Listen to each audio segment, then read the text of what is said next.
Good morning. It's really lovely to see you, and I do mean that. You are lovely, and the spirit is so incredibly positive here. It's absolutely wonderful to be among you. I thank the sisters, I thank the Gibbon Institute, and all of you for having me. I can never say no, which means that when they ask me, it's just a done deal. It's kind of like, what do I have to cancel on my calendar to be here? And I'm sure you now know why, having experienced one another and the sisters. I also know, but this has been characteristic of my career and could possibly be of yours, that God is having a good laugh at me giving a talk about responding to the invitation, because I'm one of those people who has asked God, 1,000 times, am I on the right path? Am I on the right path? Am I on the right path? Am I responding?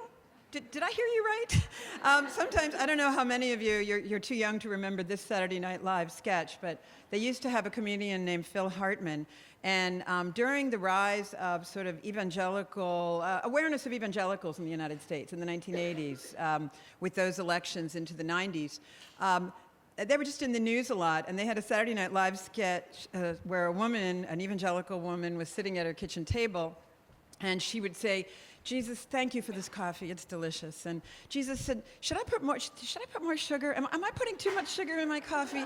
Jesus, thank you for breakfast. Jesus, I want to pray for my husband who's at work. And Jesus appears in her kitchen. And he's like, could you just chill? I have so many people asking so often, so many questions. And I just need a little break. Just make a decision about the coffee. It's cool. Nothing terrible is going to happen to you.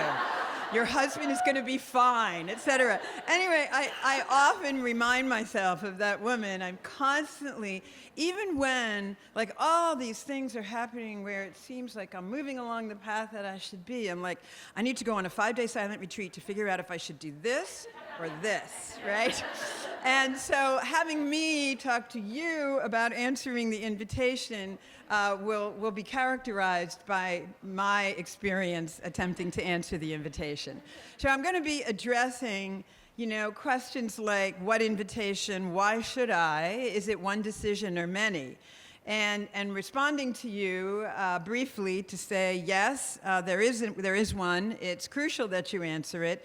And oh yeah, it's not a once and done, but it is, a continual renewal, altering course a little, touching base, etc., throughout the course of your life. It is not what, I have 3 kids in their 20s, and I noticed, and I think this is true among a lot of people, it certainly was with me, the idea that you're going to latch on to my purpose and my talents and this slot where I'm going to fit. And I've had so many young women I've spoken to throughout their lives say, I think this is it. I think I'm being called to this. Well, perhaps. And perhaps also it's a couple of years. Perhaps that is a way of moving you toward that. It's not a once and done. So these are the things I'm going to be addressing. I'm going to start by saying, yes, there is an invitation. And if you believe even the basic elements of the Christian proposal, you know there is one. And you know it's important that you answer it. You believe, as I do, in a creator God who's responsible for this insane amount of variety. And I'm sorry, God, I don't mean that as an insult. I just mean it as an adjective, an insane amount of variety. And you also have seen how it works together for a greater end. You've seen that already, even as young as some of you may be. You've seen what male and female can do together. You've seen what the supposedly weak and strong can do together. The deliberative person and the spontaneous. The vowed sister and the laywoman. And I understand you've been joining together in discussions with that combination here at this meeting. You've seen the procedural and the substantive people be able to work something to a good conclusion. The detail-oriented and the big picture. I mean, no matter how young you are, you have already seen the variety of God's creation working together, all being necessary for reaching an end. Jesus comes, he takes the form of a human being, he becomes one of us, and he speaks to us as one of us, knowing that we are able to hear and respond as humans do, which is that the response humans can give is based on the variety that we have. That's all that we can be asked, right? He comes, not only does he speak to us as humans, but he comes to us as a human to engage in that. He's asking no more than that, to give what we can give as humans, but of course he's asking for all of it. He invites people to different tasks. One of the great things about reading the scriptures every day, which I'll get around to, and I'm sure you've thought about already, and you're all doing it, is to witness the way that God invites different people to do different things. You know, Pope Francis, the invitation picture he likes the most is Matthew, the tax collector, with his head down at a table and his arms around his coins, and Jesus is coming in and pointing at him. This is the image he likes the most. Calling Matthew is look up, look away from this, look at me. You know, it had to be different with every person. Look at the way that God the Father called the prophets, called leaders of the people. Look at the way God called parents, right? Specifically in the Old Testament. Look at the way God called Mary, differently for Joseph. Look at the way Jesus calls Peter and Peter's path. Look at Paul's path. I'm just plug for Paul. He's my guy. The warrior. I love Paul. Look at the way he calls Paul. Look at what he asks John to do. Look at how he speaks to Mary and Martha. Look at the way he addresses Zacchaeus. Look at the way he engages the Samaritan woman. Different calls for different people in different circumstances. We have seen it. And we are more or less like one or more of those people. And we can see and we can take direction from, perhaps if we're similar to them, how God might be addressing us, you know, these models of his call in the Old Testament and New. So if you even believe these basic elements of the Christian proposal, you know that there is an invitation and that it is specifically addressed to you, so it's quite important you address it. And then even as, again, no matter how young you are, you believe your own eyes and mind and experience, you have already seen situations in the world where people who have answered their particular call have caused things to flourish. And you've seen them do it as individuals, and you've seen them do it in groups. Different gifts exercised in the right time and place. You've seen them make a difference. And that not only should you be looking for the invitation and responding, but you should also be looking for the opportunity to invite other people to make their gifts, right? This is a huge part of the project. I think back now into my increasingly long life, different opportunities that I've had. There was, when I was a mom in the parish, at the parish school with young kids there, and because I was also a law professor, I didn't tend to say, oh, I'll run the Christmas Bazaar, or I'll run this. I was the lackey for women who did that. I was like, I want to be your lackey. I'm a very trustworthy lackey, but you can do it much better.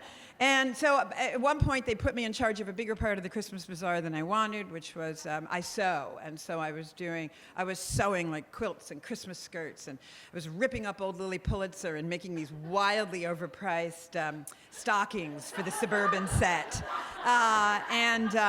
Anyway, and there was a woman who I could tell wanted to be involved, but she was very shy. She was not Catholic. Her husband was. The kids were being brought raised this way in the church. She had a very corporate lawyer lifestyle, but I could tell she felt left out. And I addressed her, and I said, what is it you like to do? And just like you may not guess how much I love domestic things, because I also like to work and do scholarship, this woman tells me how much she loves cooking and decorating.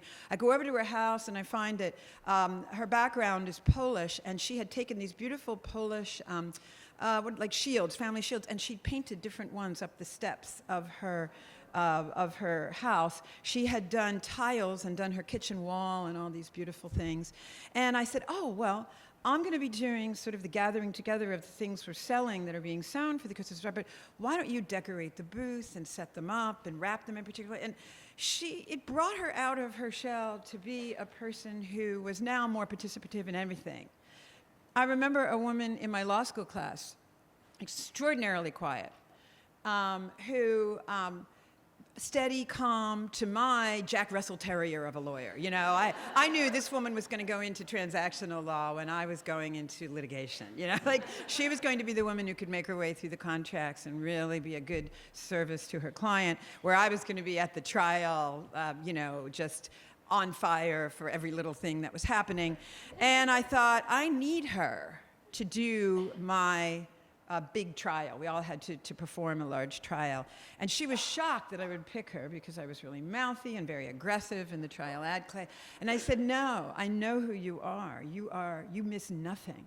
You don't speak up, except, you know, in class as much, but when you do, you miss nothing. You are the steady lawyer that somebody on my team needs for this. I'll tell you another example of seeing a gift deployed that was so amazing to me. My son worked at the Catholic Worker in Washington, D.C., an anti-refugee immigrant who is struggling. Come, you're welcome. Do you need to live here? What else do you need? Do you need a place to live for longer? Do you need food? And he had met a young Eritrean man who his family was out of touch with him. There was bad blood. He was here seeking asylum status, working under the table at $6 an hour, under minimum wage, at these terrible restaurants in D.C., and my son had befriended him, and he would just drop over our house from time to time. Well, now, another scenario, I went to Slovakia and gave these speeches across the country and met all the presidential candidates and had lunch with them and got friendly with the guy who was running for the Christian Democrat Party. He asked me, he's in D.C., he says, oh, I'd love to have dinner with you. And I said, you know, it's always nice to have people to your house. I like to cook. Why don't you have dinner at my house?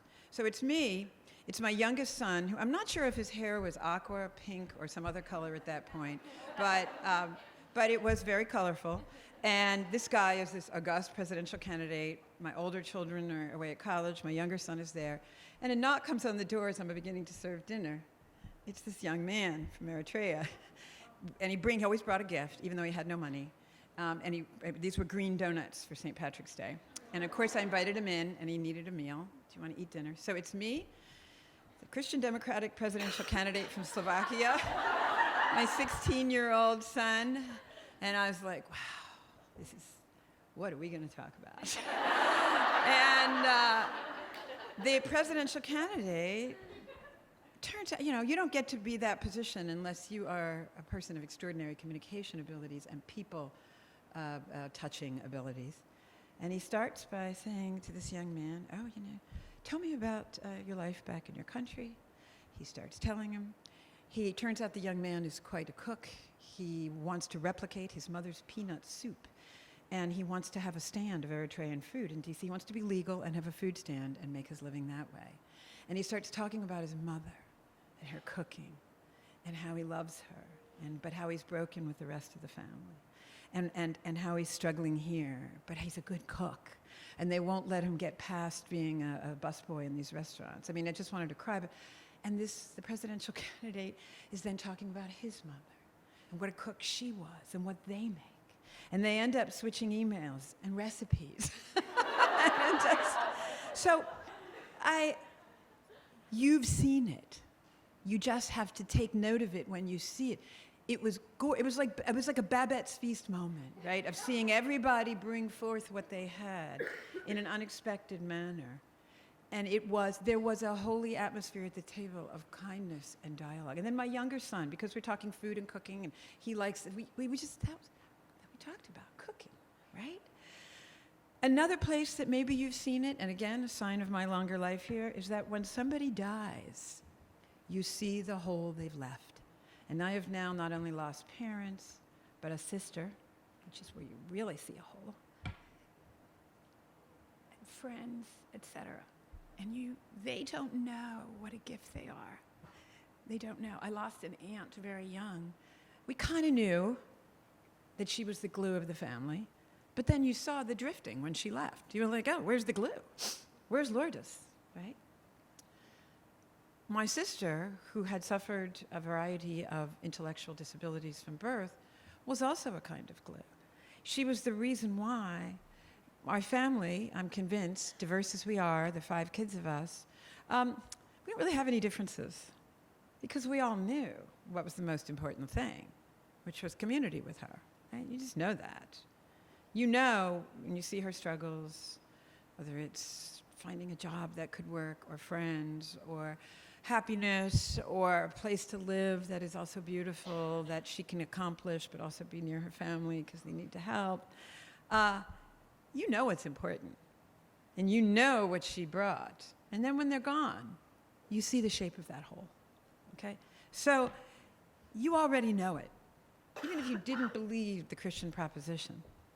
But then seeing it in the world, seeing these people work together, seeing what somebody brings to a situation and rescues it and makes it not just rescued, but elevates it, seeing the shape of a whole when a life is gone, you know for sure that everything you believe about God making us so different and giving us different gifts and calling us differently is true, okay?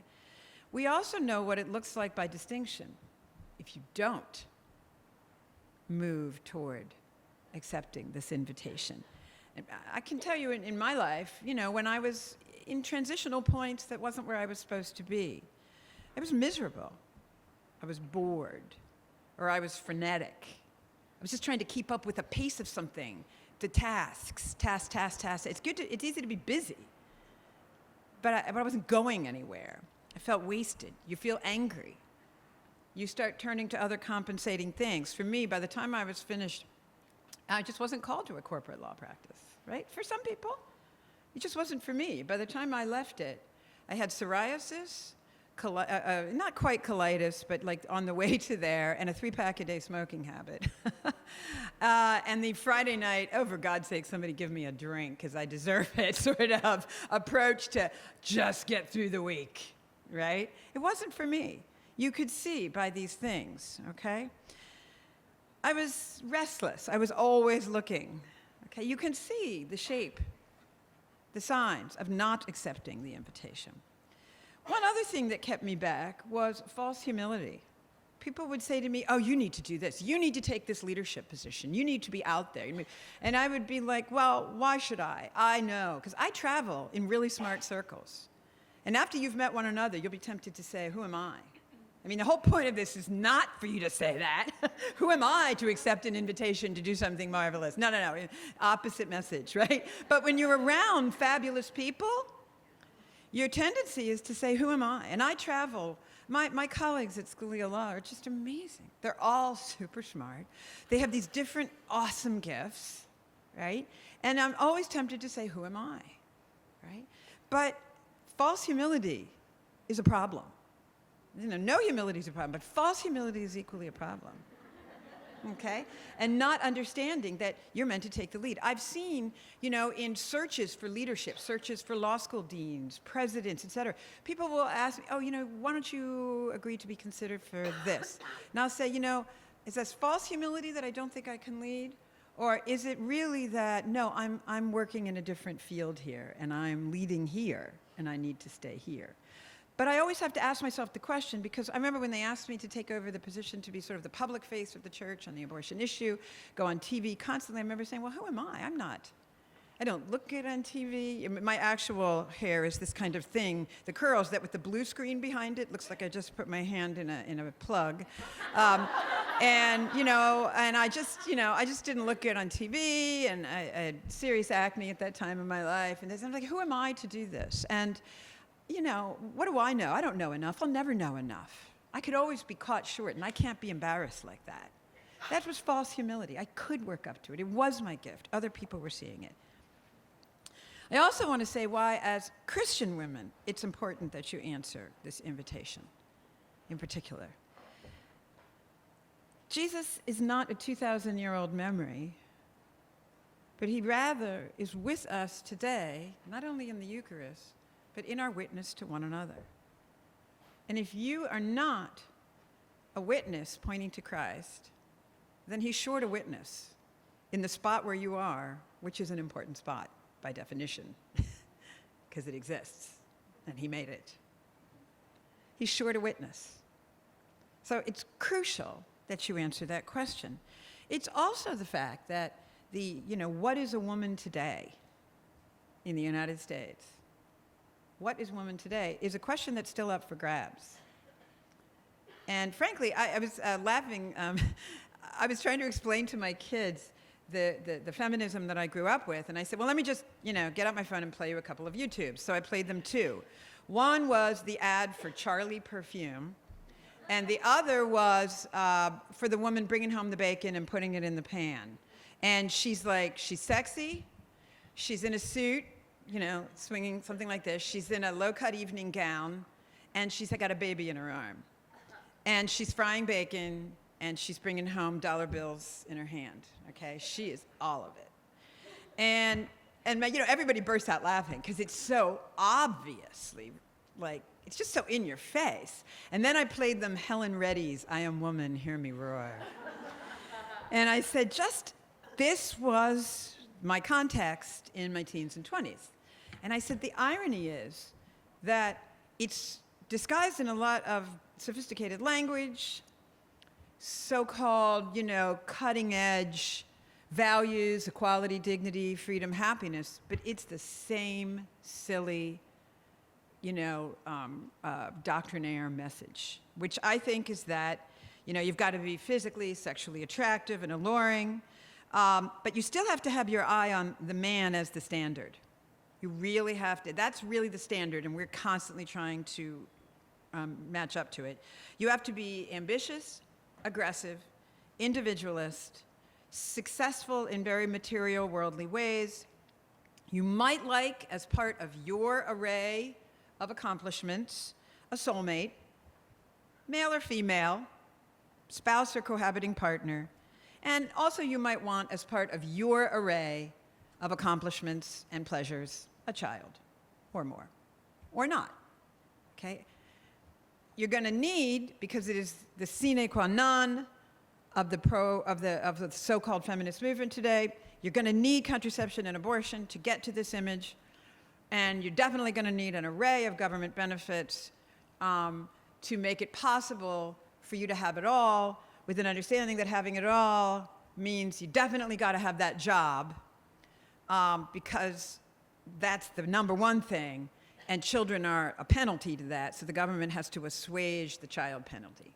That's really, I think, not an unfair portrayal of the successful woman in the United States. And by the way, at the same time, you are not working in concert with men. You're not supposed to really love them unreservedly in your life. But men are primarily harsh, abusive, always on the verge of a Me Too movement. Except for the guys who, this is an old reference, people in their 40s and 50s will get it. They have to be like Alan Alda. I'm trying to think, who's the Alan Alda of today, the don't worry women, I would never do anything to offend you even for half a second. I will be just like you. Who's the Alan Alda of today? I couldn't come up with a, pardon me? Okay. Just, I will not be anything that you might disagree with or that you might not be able to understand. Anything that you say is problematic, I'll go, yes, that's absolutely problematic, too, I agree. This is men. But a lot of women in this environment feel they don't really know what their relationship with men is supposed to be, what it's supposed to look like, how acceptable is it to want to be in a relationship with a man, a complementary relationship. How should they construct a life that includes possibly both marriage and children and work outside the home? What if you secretly long to have a job that is not a STEM job? Is that okay? What if you do? Well, then that's great. There's lots of programs for you. But what if you don't? What if you actually believe that the Catholic Church's teaching on sex, marriage, and parenting is very freeing in relationships as a plan for life? Are there other women you could look around to and say, oh, I see her life. It's possible to live this Catholic way, and her life looks really free to me. She makes me unafraid, okay? You have to be that. You have to be in a situation where people can look at your life as a woman in the environment I've just described about what a woman supposedly is and should be, and say, she makes me unafraid to live Catholic. Her life has joy. Her life has freedom. Her life has love. Her life has relationships.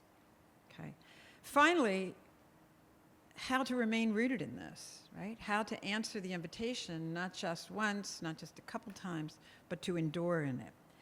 I think the two themes in my closing remarks on this is, number one, you just can't float along and live normally and think this is going to happen. It's not going to happen by not screwing up. You actually have to take affirmative steps. But remember, you will also screw up, and royally, and more than once. So pay attention to your need to stay on this path. This is my favorite part because now that I'm older, I am finally making time to do it because I should have done it more when my kids were smaller. Still, you should do it then. But it's definitely something I'm making more time for now. I refer to it as calendaring him in. So I actually put on my morning calendar, or like every Sunday or every 2 weeks, time for prayer and reflection, time for a retreat, time for spiritual reading. You're not going to do it. I don't know any of you in detail, really, but I know that none of you have time for it unless you calendar him in, okay? And you have to then think, and you might want to talk to a spiritual director about this. You can't go wrong reading the daily scriptures. Really brings you into the life of the early church. The Acts are my favorite because I'm remembering when the early church had to decide between X and Y, what it chose, you know, and that's crucial. You know, you always have to go back and remember who we are and then bring it into current times. The rosary, it just, in the beginning, it seems so laborious, and then it's like, I don't know, it takes a while, but for me, it was like getting on a conveyor belt that moved me along then. That's sort of the physical feeling I have about it. So when I'm on it, I'm like, oh, I'm in a better place. I'm moving in a better direction. The other thing regarding choice of tasks and priorities after you've given some time to God is, in my view, take the Good Samaritan approach. What is lying in your path? Not, I want to, as what you think about always. It's great to have the long-term goal, but what is lying in your path are the invitations that are coming on a very regular basis, right? So I've had so many times where, because of my visibility, I get asked to do things that are very cool that would take me away from what was the daily life of my young kids. I remember when the White House called and asked me to be a White House delegate to John Paul II's funeral. And I said, well, my daughter has a performance this week, and if I miss it, she will never forget it. And the guy at the White House is like, you're kidding me. And I said to him, you don't have kids, do you? No. Okay, well. And I said, no, I'm just sorry. And I just used that as an example. Another time I was supposed to represent the Vatican at a UN conference in China. It was too long, right? Just can't be away for that long, right? I just knew. Some kids could put up with it. This was not going to happen. On the other hand, you know, sometimes it's sort of like I say no, and then, wow, they call me back and say 2 weeks later, hey, do you want to go to Benedict's inaugural mass as Pope? And I was like, yeah. And the guy's like, you sure you don't have a recital or something? And I was like, no, thank you. I'm available this weekend. The other thing that I think is absolutely necessary to do, and to paying attention to what is right there in front of you and the people lying on your path as you're making your way, is community. You have got to be in a community of people who witness to you, who are Christ to you, and who show you that it's possible to live this way. And also, who, from time to time, I'll be about 2 minutes past the time, okay, I'm looking at the clock there, can call you to be a better person, okay? And tell you you're not doing what you ought to. And I have friends here, you know who you are, who have at times say, you know, you really need to be reading such and such, or you are not on your prayer and fasting game for what is a truly monumental thing that is an obstacle to you or your family right now. I remember when I was thinking of changing jobs, a friend of mine thought I was leaving my true vocation and going off into something I shouldn't. And she's like, I'm bringing over my best friend. He's a priest. We're having mass at your house, and we're praying, and you too, that you are not leaving this one job. I'm a member of Communion and Liberation, and when I don't show up for a meeting, it's like, hey, we missed you. And by the way, we need X, Y, and Z. And do you have a van? Because someone needs to be moved. Someone's at the hospital. When are you visiting? You know, not if, when. What's your hours? When are you coming? You need a community to call you, because they know you. They see you. So don't only ask advice from the people who raised you and your best friends, but also you have to be in a community of people who can dialogue with you about that. And then the final thing about enduring in it is you have to also, whatever your discipline is, intelligence in the service of Christ, you have got to immerse yourself in it. I'm very fond of telling pro-life speakers, I just came from the Vita Institute at Notre Dame where I was helping to train them, that you have to be the smartest person in the room. Pro-lifers are not forgiven for a 1% misstatement of a statistic. The abortion advocates can lie about, they can lie by 3,000%, and nobody asks to see their data. That's not true for pro-life advocates. But it is also the case that if you really want to serve your discipline, whatever it is, whether you're doing, lobbying or religion teaching, or you're a pharmaceutical salesperson, or you're a Eucharistic minister, or you're a DRE, whatever you are, you have to actually know about it, or you are not serving it well. God didn't give us a reason to be left to one side when we were pursuing something in faith, okay? It is mandatory to read widely and deeply and to talk to experts in whatever field you think you're being called to. I close by saying that, it may be easy for me because I have seen so much, and I'm a professor, so I see students. And I know, and so you may think, it's easy for me to say, I've seen so many gifts, but I haven't really seen the bad effects of not answering the call or the gorgeous effects of answering it. But you're going to have to trust those of us who are further along. I see it every day. I have law students come into my office, male and female. None of them ever thinks they're as good as I know they are. They always feel they're surrounded by all these gifted people. I'm not as good as so-and-so. I've seen so-and-so in class. What could I give or do? And I just say to them, you're driving me crazy. And you have no idea. Here's what I see in you as one observer. And you really need to get out there because I want to see you gift this gift in the legal world, which needs your honesty, your thoroughness, your care for your client, whatever it is, okay? So I know, because I have seen, many of you have already seen, but even if you have not, you have to trust those of us who know. And I suspect that after the time you've spent here at Given, you do. So thank you very much for allowing me to close it. God bless.